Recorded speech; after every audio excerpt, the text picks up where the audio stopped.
একটা কাজ আমি বলি। প্রথম কাজ হচ্ছে নিয়াত করতে হবে যে এই রমাজানটাতে আমি আমার সমস্ত গুনাহ মাফ করানোর চেষ্টা করব। কারণ নবী সাল্লাল্লাহু আলাইহি ওয়াসাল্লাম বলেছেন, সেই ব্যক্তির জন্য ধ্বংস যে ব্যক্তি রমজান মাসকে পেয়েছে কিন্তু তার গুনাহ মাফ করাতে পারে না। কে জানে এটা আমাদের শেষ রমাদান হতে পারে? আল্লাহ না করুক। আমরা দোয়া করি আল্লাহ পাক আমাদেরকে বেশি বেশি রমাদান দান করুক, বেশি বেশি লাইলাতুল কদর দান করুক। প্রথম শুরু হচ্ছে আপনি মাসের বাজার আগে করে ফেলবেন। আমি তো প্র্যাকটিক্যাল কথা বলবো আর কি। আপনি রমাদান মাসের বাজার এই শাবান মাসে করে ফেলার চেষ্টা করেন। পারলে ঈদের শপিংটাও করে ফেলার চেষ্টা করেন। রমজান মাসে বেশি বাইরে যাবেন এবং টাকা পয়সা নিয়ে গিয়ে স্ত্রী সন্তানের হাতে দিয়ে দিবেন না, যাও বাইরে গিয়ে মার্কেটিং করে আসো। এই ভুলটা করতে যান, নিজে পরিবেশ নষ্ট করবে, রোজার যে আধ্যাত্মিকত্ব নষ্ট হবে, আরও হাজারটা যুবকের চোখের জানা করা প্রয়োজন নাই। আপনি পরিবারের কর্তা, লিস্ট করে ফেলেন, আপনাকে আল্লাহ পাক যতটুকু সামর্থ্য দিয়েছেন মূল জিনিসগুলো কিনে রেখে দেন, আর বাকি টুকটাক বাজার আপনি করবেন। আর যখন বাজারে যাবেন একটা দোয়া পড়বেন, আপনি 10 লক্ষ নেকি পাবেন ইনশাআল্লাহ। কত লক্ষ? 10 লক্ষ। দোয়াটা শিখাচ্ছি। দোয়াটা হচ্ছে লা ইলাহা ইল্লাল্লাহ ওয়াহদাহু লা শারীকা লাহু লাহুল মুলক ওয়া লাহুল হামদ ইউহয়ী ওয়া ইউমীত ওয়া হুয়া হাইয়ুন লা ইয়ামুত বিয়াদিহিল খায়রু কুল্লুহু ওয়া হুয়া আলা কুল্লি শাইইন কাদির। একবার পড়লে 10 লক্ষ নেকি পাবেন বাজারে গিয়ে। কেন পাবেন? কারণ বাজার সবচেয়ে নিকৃষ্ট জায়গা, যেখানে গেলে মানুষ আল্লাহকে স্মরণ করে না। সেখানে গিয়ে আপনি আল্লাহকে স্মরণ করেছেন, এই জন্য আল্লাহ আপনাকে নেকি দিবেন ইনশাআল্লাহ। আসেন, এটা করার পর ঈদের যে শপিংটার কথা বলছি, এটা এই কারণে বলছি, লাস্টের দশকে আমরা ঈদের শপিংয়ে বেশি ব্যস্ত থাকি। এতে করে লাইলাতুল কদরটা আমরা হারিয়ে ফেলি। লাস্টের দশক আমরা হয় ইতিকাফ করব, না হলে বাসায় নামাজ পড়বো, পরিবারবর্গকে নিয়ে রাত জাগবো। পারা যাবে ইনশাআল্লাহ? তারাবির নামাজ তো পড়বোই ইনশাআল্লাহ জামাতে। এবং আপনি 20 পড়েন আর 8 পড়েন, আপনি নামাজের কোয়ালিটিটাকে ভালো করার চেষ্টা করেন, নামাজের কোয়ালিটিটাকে বেস্ট করেন। ধীরে ধীরে তেলাওয়াত করেন, ধীরে ধীরে রুকু সেজদা করেন, নামাজটাকে এনজয় করেন। সময় নিয়ে, টাইম নিয়ে, 2 ঘন্টা সময় লাগুক, 3 ঘন্টা সময় লাগুক, এনজয় করে নামাজ পড়েন। আল্লাহ পাক তৌফিক দান করুন। এরপর শেষ রাতে আবার ওঠেন, পরিবারবর্গকে নিয়ে নামাজে দাঁড়ান, একসাথে জামাত করে নামাজ পড়েন, পরিবারে নফল নামাজ পড়েন, বাসায় বরকত হবে ইনশাআল্লাহ। রাত জাগেন, বেশি বেশি দোয়া করেন, একটু তেলাওয়াত করেন, একটু জিকির করেন, তাসবিহ তাহলিল করেন, রাতটা কাটিয়ে দেন। শেষের দশকে মার্কেটে ঈদের শপিং করতে যায় না। ঈদের খুশি আছে, ঈদের আনন্দ আছে, ঈদে ভালো পোশাক পরবো, সব ঠিক আছে। এই খুশি কাদের জন্যে? ক্বাদ আফলাহা মান তাযাক্কা ওয়া যাকারা ইসমা রাব্বিহি ফাসাল্লা। কার জন্য ঈদের খুশি? যে ব্যক্তি রমজান মাসে আত্মশুদ্ধি অর্জন করতে পেরেছে, রোজা রেখেছে, যাকাত দিয়েছে, নামাজ পড়েছে, লাইলাতুল কদরে রাত জেগেছে, তারাবি পড়েছে, ইত্যাদি ইত্যাদি। এই ব্যক্তি আত্মশুদ্ধি অর্জন করেছে, এই ব্যক্তির জন্য ঈদের খুশি। যে রমজান মাসে সিনেমা দেখেছে, সিনেমার শুটিং করেছে, পর্নোগ্রাফি দেখেছে, সুদ খেয়েছে, শিরক করেছে, বেদাত করেছে, হারাম খেয়েছে, এর জন্য ঈদের খুশি। মানুষকে ঠকিয়েছে, ব্যবসায় মাল কম দিয়েছে, পণ্য মজুত করেছে, ইচ্ছা করে দ্রব্যের দাম বাড়িয়েছে, সরকারকে বিব্রত করেছে, জনগণকে দুর্ভিক্ষের দিকে ঠেলে দিয়েছে, এদের জন্য ঈদের খুশি? কখনো না। ঈদের খুশি তাদের জন্য যারা আত্মশুদ্ধি অর্জন করতে পেরেছে। আল্লাহ পাক বোঝার তৌফিক দান করুন, আমিন। এটা প্রথম টিপস দিলাম আপনাকে। এবার আসেন, আপনি রমাদানে প্ল্যান করবেন যে আপনার জীবনে বড় বড় পাপগুলো কি কি হয়েছে। এই পাপগুলো যদি মানুষের সাথে জড়িত হয়ে থাকে, আপনি মানুষের সাথে গিয়ে গিয়ে ক্ষমা নিয়ে নেবেন। কারো টাকা নিয়েছেন, দেন নাই, দিয়ে দিবেন। কারো সম্পত্তি পায়, দেন নাই, দিয়ে দিবেন। কারো হকটা নষ্ট করেছেন, গালি দিয়েছেন, গীবত করেছেন বা তহমত দিয়েছেন, অপমান করে ইত্যাদি, ক্ষমা চেয়ে নেবেন। রমাদান মাসে মানুষের হকটা দিয়ে দেন। আল্লাহর কাছে জড়িত যে পাপগুলো আছে, এটার জন্য ইস্তেগফার যথেষ্ট। খালি যদি বলেন আস্তাগফিরুল্লাহাল্লাযী লা ইলাহা ইল্লা হুয়াল হাইয়ুল কাইয়্যুম ওয়া আতুবু ইলাইহি, 1 সেকেন্ডের মধ্যে আল্লাহ পাক আপনার সমস্ত পাপকে নেকি দিয়ে পরিবর্তন করে দিবেন সব। এবার প্র্যাকটিক্যালি যাবেন, সেহরি করবেন। সাহরির মধ্যে বারাকা আছে। সাহরি না করে রোজা রাখাটা উচিত না। সাহরির মধ্যে বারাকা আছে। একটা খেজুর হোক, 1 গ্লাস পানি হোক, আপনি সাহরি করবেন, এর মধ্যে বারাকা আছে। এবং সাহরির সময় এমনভাবে খাবেন না যে এটা আপনার জীবনের শেষ খাওয়া। কথা বুঝতে পারছেন? এত বেশি আইটেম করতে যায় না। এত বেশি ভোগবিলাসী হয়ে গেলে রোজার আধ্যাত্মিকত্ব থাকবে না। সেহরিতে অল্প খান, যদি খেতে হয় পেটের 3 ভাগের 1 ভাগ খান, 1 ভাগ ফাঁকা রাখেন, 1 ভাগ আপনি পানি দিয়ে পূর্ণ করেন। এখনকার কিছু তথাকথিত আশিকা রসুলের মতো হতে যায় না, যাদের ভুঁড়ির জ্বালায় চেয়ারে বসতে পারে না, এই কাজ করতে যায় না। এটা মুসলিমদের শোভা পায় না। আমরা পরিশ্রমী জাতি, কর্মঠ জাতি, আমাদের এইসব শোভা পায় না। এটাও শেষ জামানার হাদিসে আছে। কি নাই আসলে, শেষ জামানে 1 শ্রেণী মানুষ বের হবে, যারা হবে সাকিল, একদম ভুঁড়িওয়ালা, ঠেস দিয়ে বসে থাকবে আরাম করে। এবং বলবে যে কোরআনে যা আছে আমি তাই মানি, হাদিসটা আমি মানি না, ইত্যাদি। আসেন, সাহরির পরে রোজা রেখেছেন, 5 ওয়াক্ত নামাজ জামাতে পড়ার চেষ্টা করে। খুব সিম্পল জিনিস, খুব বেশি কিছু দরকার নেই আমাদের। 5 ওয়াক্ত নামাজ আপনি জামাতে পড়ার চেষ্টা করেন। বাসার থেকে ওযু করে বের হবেন, প্রত্যেক পদক্ষেপ হাঁটবেন, আপনার একটা স্টেপে একটা করে গুনাহ মাফ হবে, একটা নেকি লেখা হবে, মর্যাদা বাড়িয়ে দেওয়া হবে।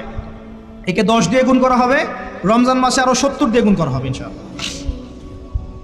ফজরের নামাজটা জামাতে পড়লেন, নামাজটা জামাতে পড়ার পর আপনি বসে থাকবেন, কিছু সময় জিকির আজগার তাসবিহ তাহলিল করবেন।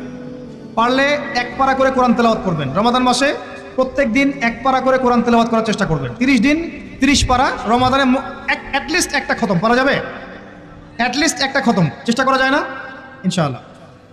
ফজরের নামাজ হয়ে গেছে, আপনি কোরআন তেলাওয়াত করেন। 1 পারা পড়তে সময় লাগবে আধা ঘন্টা, 40 মিনিট, কারো 1 ঘন্টা। এরপর সূর্য উঠে যাবে, উঠে গেলে পরে আপনি 2 রাকাত ইশরাকের নামাজ পড়বেন, নামাজটা পড়ে বাসায় যাবেন। আল্লাহর নবী বলছেন সাল্লাল্লাহু আলাইহি ওয়াসাল্লাম, আপনার আমল নামায় একটা কবুল হজ, একটা কবুল ওমরার নেকি লেখা হবে ইনশাআল্লাহ। এবার রেস্ট করেন, বাসায় গিয়ে রেস্ট করেন। যখন ঘুমাবেন তখন ঘুমের সুন্নাহগুলো আদায় করেন। সূরা ফালাক নাস ইখলাস পড়েন, ফু দেন, দিয়ে গা মাসাহ করেন, আয়াতুল কুরসি পড়ে ঘুমান, ঘুমের দোয়া পড়ে ঘুমান, ঘুমটাও নেকি হবে ইনশাআল্লাহ। এরপর হয়তো আপনি কাজে যাবেন, চাকরিতে যাবেন, বা ব্যবসায় যাবেন, বা আপনি শিক্ষাক্ষেত্রে যাবেন, ইত্যাদি ইত্যাদি। যে ক্ষেত্রেই যান না কেন আপনি মনে রাখবেন আপনি রোজাদার। যে ক্ষেত্রেই যান আপনি মনে রাখবেন আপনি রোজাদার। আমি কারোর সাথে এখন ঝগড়া করতে পারবো না, কারোর সাথে এখন মারামারি করতে পারবো না, আমি কারো গীবত করতে পারবো না, আমি মিথ্যা বলতে পারবো না, আমি মাপে কম দিতে পারবো না, আমি জনগণকে ঠকাতে পারবো না, আমি রোজাদার। এটা মনে রাখবেন। এটা মনে রাখলে পরে দেখবেন ইনশাআল্লাহ তাআলা আপনি আল্লাহকে পাচ্ছেন, আল্লাহর মাআরিফত পাচ্ছেন। খাচ্ছি না, আল্লাহর ভয় না। পানি পান করছি না, স্ত্রী সহবাস করছি না, কার ভয়? আল্লাহর ভয় না। এত কঠিন কাজ করার পরেও রোজার নেকি পাওয়া যাবে না যদি রোজা রাখা অবস্থায় আমি মিথ্যা বলি, মাপে কম দেই, গীবত করি, সুদ খাই, জেনা করি, ইত্যাদি। নবী সাল্লাল্লাহু আলাইহি ওয়াসাল্লাম বলেছেন সেই ব্যক্তির পানাহার ছেড়ে দেয় আল্লাহর কিচ্ছু যায় আসে না যে ব্যক্তি রোজা রেখে অশ্লীল কাজ করেছে। মা বোনদেরকেও বলবো, রোজা রেখে যদি বেপরদায় চলেন রোজার কোনো দাম নাই। রোজা রেখেও যদি এমন কাপড় পরে চলেন যেই কাপড় পরা না পরা একই কথা, ঢাকা শহরের ফ্যামিনিস্ট মেয়েদের মতো জিন্স আর গেঞ্জি পরে ঘোরেন, রোজা রাখা না রাখা আপনার একই কথা। এটা রোজা হয়নি, উপবাস হয়েছে, উপবাস। ইকোনমিক সেকশন আমরা যারা আছি, আমরা যদি রোজা রেখেও সুদ খাই, আমার রোজা রাখা না রাখা আল্লাহর কিচ্ছু যায় আসে না। আমরা ধর্মীয় ক্ষেত্রে যারা আছি, জানা অনুযায়ী আমল যদি না করি, দিনকে দুনিয়ার স্বার্থে ব্যবহার করি, আমাদের রোজা রাখা না রাখায় কিছু যায় আসে না।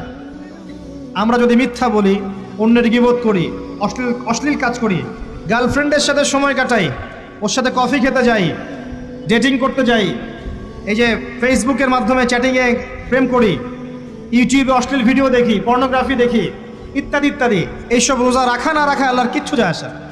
আমি হাত জোর করে মিনতি করছি ভাই, খাওয়া পান করা, স্ত্রী সহবাস ছেড়ে দেওয়ার নাম রোজা নয়, এটার নাম রোজা নয়, এটা একটা অংশ রোজার মাত্র। রোজা রেখে আল্লাহর যাবতীয় হারাম ত্যাগ করলে পরে রোজা হবে ইনশাআল্লাহ। এই কাজগুলো করার চেষ্টা করি, আল্লাহ পাক তৌফিক দান করুন। রোজা রাখা অবস্থায় আপনি বেশি বেশি জিকির করবেন। কি করবেন?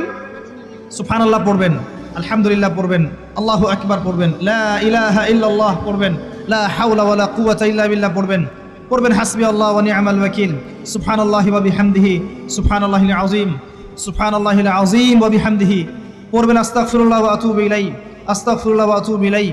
পড়বেন লা ইলাহা ইল্লাল্লাহ ওয়াহদাহু লা শারীকা লাহ, লাহুল মুলকু ওয়া লাহুল হামদু ওয়া হুয়া আলা কুল্লি শাইইন কাদির। পারা যাবে না ইনশাআল্লাহ? বেশি বেশি পড়বেন।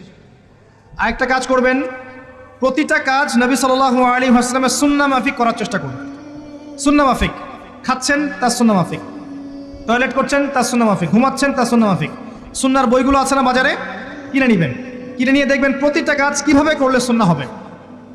এই কাজগুলো করতে গিয়ে আপনাকে গভর্নমেন্ট বাধা দিবে, বিশ্বের পরাশক্তিরা বাধা দিবে, আপনাকে কি কেউ পিটাবে এগুলো করলে, জেল খাটাবে?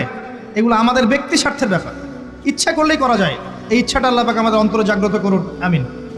একটা কাজে কথা বলবো, নর্মালি আমরা ফরজগুলোতে বেশি ফোকাস করি, ফরজ ওয়াজিবে। রমজান মাসের সুন্নত মোস্তাহাবেও ফোকাস করতে হবে। রমাদানে একটা নফল আপনাকে ফরজের নেকি দিয়ে দিবে ইনশাল্লাহ, রমাদান একটা সুন্নাহ আপনাকে ফরজের নেকি দিবে ইনশাল্লাহ। তো রমজান মাসে শুধু ফরজ নয়, একটু সুন্নাহ সালাতগুলো, নফল সালাতগুলো একটু বেশি বেশি পড়ার চেষ্টা করি, আল্লাহ পাক তৌফিক দান। স্পেশালি একটা কাজ করার চেষ্টা করতে পারি, ওযু যখন ভেঙে যায় টয়লেট করলেন, অজু ভেঙে গেল, সাথে সাথে হালকা করে অজু করে ফেলার চেষ্টা করেন, সবসময় পবিত্র থাকার চেষ্টা করেন। বেলাল আল হাবাশি নাম শুনেছেন? রাদিয়াল্লাহু আনহু। নবী সাল্লাল্লাহু আলাইহি ওয়াসাল্লাম বলছেন, আমি যখনই জান্নাতে গিয়েছি বেলাল তোমার পায়ের শব্দ শুনেছি। সুবহানাল্লাহ। যেই বেলালকে উত্তপ্ত মরুভূমিতে শুয়ে নির্যাতন করা হচ্ছে, সেই বেলাল বলছেন আহাদুন আহাদ। সেই বেলাল রাদিয়াল্লাহু আনহুর নামে শানে সূরা নাজিল হচ্ছে, কুল হু আল্লাহু আহাদ। ওই বেলাল রাদিয়াল্লাহু আনহুকে নবী সাল্লাল্লাহু আলাইহি ওয়াসাল্লাম বলছেন, যখনই জান্নাতে যাই তোমার পায়ের আওয়াজ শুনি, তুমি কি এমন আমল করো যার কারণে এই মর্যাদা তোমার? বেলাল রাদিয়াল্লাহু আনহু বলছেন, আমি তো স্পেশাল তেমন কোনো আমল করি না, আপনারা যা করেন আমিও তাই করি, তবে আমার যখনই ওযু ভেঙে যায় আমি ওযু করি, আর আমি ওই ওযু দিয়ে 2 রাকাত নামাজ পড়ি। এটাকে তাহিয়াতুল ওযুর নামাজ বলে। রমজান মাসে করার চেষ্টা করি, আল্লাহ পাক তৌফিক দান করুন। আমরা অনেকে মসজিদে যাই, ধাপ করে বসে পড়ি, করি না এই কাজটা? মসজিদে গিয়েছি, ধাপ করে আগে বসে পড়ি। মসজিদে গিয়ে 2 রাকাত নামাজ পড়ে বসা সুন্নত। মিনিমাম 2 রাকাত নামাজ পড়ে বসলে আপনি তাহিয়াতুল মসজিদের নেকি অর্জন করলেন, মসজিদের হকটা আদায় করলেন। ওই জায়গা আপনার জন্য সেজদার সাক্ষী থাকলো, কিয়ামতের মাঠে আপনার পক্ষে সাক্ষী দিবেন ইনশাআল্লাহ। এই সুন্নাহগুলো আমরা চর্চা করার চেষ্টা করি রমজান মাসে। রমজান মাসে দাড়িটা ছেড়ে দেন, দাড়িটা ছেড়ে দেন। এটা একমাত্র ভিজিবল সুন্নাত, দৃশ্যমান সুন্নাত, যেটা আপনার সাথে কবরও যাবে। যখন কাফন দেয়া হবে তখন দেখা যাবে না আমার সাথে আর কোন কোন সুন্নাহ আছে, এই একটা সুন্নতই দেখা যাবে আমার সাথে কবরে যাচ্ছে। কথা কি বুঝতে পারছেন? আর এটাকে আমরা এখন যত পারি মেয়ে হওয়ার চেষ্টা করছি। নবীজি বলেছিলেন শেষ জামানায় ছেলেরা মেয়েদের পোশাক পরবে, মেয়েরা ছেলেদের পোশাক পরবে। দেখুন মেয়েরা এখন ফর্মাল পোশাক পরছে, জিন্সের গেঞ্জি পরে ঘুরছে, আর ছেলেরা ক্লিন শেভড। ছেলেরা মেয়েদের মতো গাল বানাচ্ছে। আর কোন সাইনের জন্য অপেক্ষা করছেন? নবীজি বলেছিলেন উঁচু উঁচু বিল্ডিং নির্মাণের প্রতিযোগিতা করা হবে। একবার এয়ারে ঢাকার কাছাকাছি আসবেন, এয়ারে তো সফর করেছেন আপনারা অনেকেই, যখন এয়ার ফ্লাই করে, টেক অফ করে বা ল্যান্ড করে, তখন ঢাকার কাছাকাছি, তখন উপর থেকে আপনি ঢাকাকে দেখবেন। কেন বলেছি this is the city of Akhiruzzaman? কেন বলেছি? নবীজি বলেছেন কিয়ামতের 2টা মেজর সাইন, 2টার মধ্যে একটা হচ্ছে আনতারাল হুফাতাল উরাতাল আলাতা রিয়াশাইয়া তাতাওয়ালুনা ফিল বুনিয়ান। যখন সমাজের দরিদ্র শ্রেণীর মানুষেরা, যাদের পায়ে স্যান্ডেল ছিল না, গায়ে কাপড় ছিল না, এরা উঁচু উঁচু বিল্ডিং নির্মাণের প্রতিযোগিতা করতে থাকবে, ফান্তাজিরিস সাআহ, তখন কিয়ামতের অপেক্ষা করতে থাকবে। আজকে থেকে 100 বছর আগে ছিল এগুলা? 200 বছর আগে ছিল? সুবহানাল্লাহ। আর কোন সাইনের জন্য অপেক্ষা করছেন? তিনি বলেছেন শেষ জামানায় women will dressed but still they will be naked. মহিলারা কাপড় পরবে, তারপরেও তারা নগ্ন থাকবে। আপনি ঢাকার শপিং মলে যান, আপনি দেখেন। আর কোন সাইনের জন্য অপেক্ষা করছেন? শুধু ঢাকা কেন, গ্রামগঞ্জে ছড়িয়ে পড়েছে এগুলো, এখন গ্রামেও ছড়িয়ে পড়েছে। গ্রামে আরো বেশি দেখা গেছে মাশাআল্লাহ। গ্রামে গিয়ে আমরা হতভাগ, সুবহানাল্লাহ। গ্রামের মেয়েগুলা, গ্রামের মেয়ে ঢাকা শহরের মেয়েকে পার করে ফেলেছে। বাদ দেন, ওইদিকে না যাই, ডিফারেন্ট টপিক। আমরা রমাদান মাসের সুন্নাহগুলো আমল করার চেষ্টা করি। তাহিয়াতুল মসজিদ আমল করার চেষ্টা করেন, তাহিয়াতুল ওযু আমল করার চেষ্টা করেন, বেশি বেশি জিকির করেন। এবার আসেন রমাদানে জাকাত হিসাব করবেন। জাকাত, আপনার জাকাত হিসাব করেন, কত টাকা জাকাত এসেছে। জাকাতের হিসাব জানেন তো? হ্যাঁ, 7.5 ভরি স্বর্ণ, রৌপ্য কত? 52.5 তোলা। আপনার এই চাষাবাদের ওসর আসে, ব্যবসায়িক পণ্য থাকলে, সঞ্চিত সম্পদ থাকলে সব কিছু হিসাব করে মুফতি সাহেব আছেন, কওমি মাদ্রাসার আলেমদের কাছে যাবেন, জাকাতের ক্যালকুলেশন করে নেবেন যে আমার এত টাকা জাকাত এসেছে। এভাবে জাকাতটা রমজান মাসে দিয়ে দেওয়ার চেষ্টা করেন। জাকাত যদি আমরা না দেই, একটা শাস্তি শুনে রাখেন, আল্লাহ পাক এই সম্পদগুলোকে একত্রিত করে গলাবেন, গলিয়ে কপালে, গালে আর এই যে পিঠে লেপটে দিবেন, বলে নাউজুবিল্লাহ। এবং এটা একটা সাপের আকৃতি ধারণ করবে, সাপ গলায় পেঁচানো থাকবে, কপালে দংশন করতে থাকবে, বলবে আমি তোমার মাল স্বাদ ভোগ করো, আমি তোমার মাল স্বাদ ভোগ করো। কবর এটা হবে, আমরা চোখে না দেখলে ওটা সত্য। নবীজি দেখে এসেছে মেরাজের রাতে এগুলা। এরপরে জাকাতের একটা সুবিধা আছে, এটা আমরা বুঝাতে পারি না। জাকাত ইসলামিক ইকোনমিক্সের বেইস। জাকাত ধনীর সম্পদে গরিবের হক। যে গরিবের কাছে টাকা পয়সা নাই, আপনার টাকা ওর হাতে চলে যাবে, ও খেয়ে পরে বাঁচতে পারবে, এটাই জাকাত। বুঝতে পারছি? জাকাতটা না দেন, ও আস্তে আস্তে আস্তে আস্তে আরো দরিদ্র হতে থাকবে। এর উপর আবার সুদ আছে, আবার পেপার মানিও আছে। জাকাতগুলো দিয়ে দেন, আল্লাহর ওয়াস্তে জাকাত দিয়ে দেন। অনেক মুসলিম আছে আমরা নামাজ পড়ে জাকাত দেই না, অনেক মুসলিম আছে জাকাত দেয় না, নামাজ পড়ে। জাকাত অস্বীকারীদের বিরুদ্ধে আবু বকর সিদ্দিক রাদিয়াল্লাহু আনহু যুদ্ধ করেছিলেন। অ্যাজ এ আমির, রাষ্ট্রের পক্ষ থেকে যুদ্ধ করেছিলেন। আল্লাহ পাক আমাদেরকে যাকাত আদায় করার তৌফিক দান করুন। ফসল থাকলে ফসল এর ওসর আসবে, ওসর এটা দিয়ে দিবেন। সেচের পানিতে হলে এক হিসাব, আর আপনার বৃষ্টির পানিতে হলে এক হিসাব। রমজান মাসে বেশি বেশি দান সাদাকা করবেন, বেশি বেশি মানুষকে দান সাদাকা করেন। পণ্যের দাম কমিয়ে দেন, মানুষকে সাদাকা করেন। প্রত্যেকটা দিন 10 টাকা, 20 টাকা, 100 টাকা সাদাকা করতে চেষ্টা করেন। এক একটা সাদাকা 70 গুণ বেড়ে যাবে ইনশাআল্লাহ। আমি আরেকটা নাসিহা করবো, রমজান মাসে বেশি থেকে বেশি মানুষকে খাওয়ান, বেশি বেশি খাওয়ান, ইফতার করান। আমি বলি মসজিদগুলোতে প্রত্যেক দিন আসর থেকে মাগরিব পর্যন্ত দিনের কথাবার্তা আলোচনা করেন, তালিম করেন। আপনাদের কাছে বই আছে, মুনতাখা হাদিস আছে, ফয়জুল কালাম বই আছে, রিয়াদুস সালেহিন বই আছে, মেশকাত আছে, আলেম আছেন, ইমাম সাহেব আছেন। একটা বিশেষ বিষয় নিয়ে আলোচনা শুরু করেন, মাগরিব পর্যন্ত আলোচনা চলবে, সবাই মিলে ইফতার করেন। একটা ইসলামিক পরিবেশ গড়ে তোলেন, মানুষকে ইফতার করেন, বেশি বেশি ইফতার করেন। আপনার সামর্থ্য থাকলে, সামাজিক যদি পদমর্যাদা থাকে, সমাজের মানুষকে আপনি ইফতার করান, ইফতার পার্টি করে, ইফতার অ্যারেঞ্জমেন্ট করান। পার্টি বলা ঠিক না, আসলে ইফতার মাহফিল বলতে পারি আমরা। ইফতার মাহফিল করেন বেশি বেশি, মানুষকে ইফতার। একজন ব্যক্তিকে ইফতার করালে ওই ব্যক্তির রোজার নেকি আপনি পেয়ে যাবেন ইনশাআল্লাহ। প্রজেক্ট করেন, ইফতারের প্রজেক্ট করেন, মানুষের টাকাগুলো নেন, সংগ্রহ করে গরিবদের মাঝে ইফতার বিলিয়ে দেন। দুটা পদ্ধতি হতে পারে, আমি নিজেও করবো ইনশাআল্লাহ তাআলা। দুটো পদ্ধতি হতে পারে, ডেইলি বেসিসে ইফতার দিতে পারেন, অথবা মাসের বাজার করে দেন। এক মাসে কি কি লাগে, কতটুকু চাল, বুট, ডাল লাগে লিস্ট করেন, করে একটা ফ্যামিলিতে একটা প্যাকেট পাঠিয়ে দেন।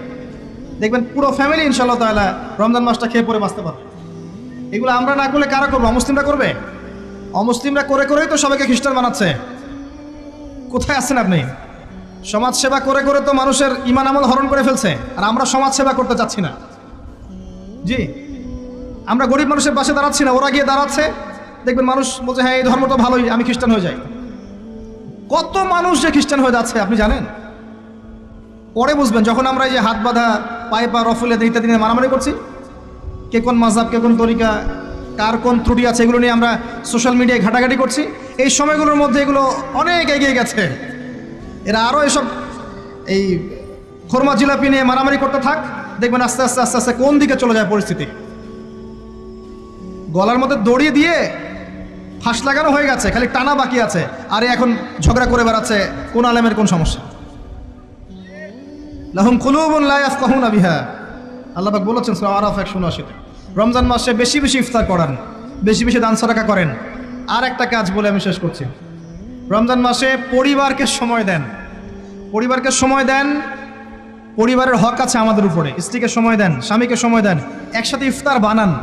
একটা পরিবেশ, একটা আনন্দ, একটা উৎসবের আমেজ যেন বিরাজ করে। ছোট ছোট বাচ্চাদেরকে রোজা রাখতে উৎসাহিত করেন।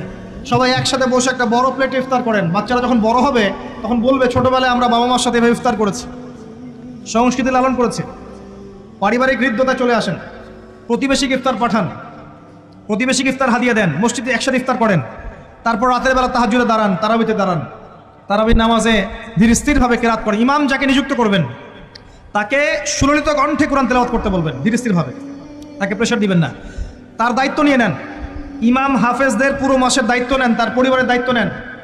একটা সম্মানজনক হাদিয়ার ব্যবস্থা করে দিবেন, যাতে করে তারা নিশ্চিন্তে থাকে পুরো মাস, তাকে অন্যদিকে ফোকাস করতে না হয়। অন্য অন্য কান্ট্রিতে যখন কোনো সায়েন্টিস্ট থাকে, তার পরিবারের দায়িত্ব পুরো রাষ্ট্র নিয়ে নেয়, সে ঠান্ডা মাথায় গেলে গবেষণা করবে। একই প্রসেস, আপনি আলেম ওলামা, ইমাম হাফেজদের দায়িত্ব নিয়ে নেন, তার পরিবারের দায়িত্ব নিয়ে নেন। বা হুজুর আপনি আপনার কাজ করেন, আমরা আপনার পরিবার দেখছি। তাকে আপনি কোরআন তেলাওয়াত করতে দেন, কোরআন হিফজ করবে, মানুষকে কোরআন শেখাবে, তারাবির নামাজ পড়বে, ইমামতি করবে, মানুষকে দার্স দিবে, খুতবা দিবে। আসেন যে মেজর পয়েন্টটা বাকি আছে সেটা বলি। তার আগে এটাও বলি যে ইফতার করার সময় বেশি খাবেন না। যদি আপনি বেশি খান তাহলে আপনি তারাবির নামাজে দাঁড়াতে পারবেন না। আর একটা মেজর কথা, এটা লাস্ট পয়েন্ট, সেটা হচ্ছে এই মাসে কি নাজিল হয়েছে ভাই, কোন কারণে এই মাসটা সম্মানিত। এই মাসে আল্লাহর কিতাবকে সময় দিতে হবে, এই কিতাবকে সময় দিতে হবে। আল্লাহ রাব্বুল আলামিন বলেছেন এই কিতাবের মধ্যে সব কিছুর সমাধান আছে। আল্লাহ পাক বলেছেন এই কিতাবে কোনো সন্দেহ নাই। আল্লাহ পাক বলেছেন এই কিতাব আমাদের জন্য সুসংবাদ এবং শেফা, আরোগ্য, রহমা। এখন একটু বসেন, একটু সময় নেন।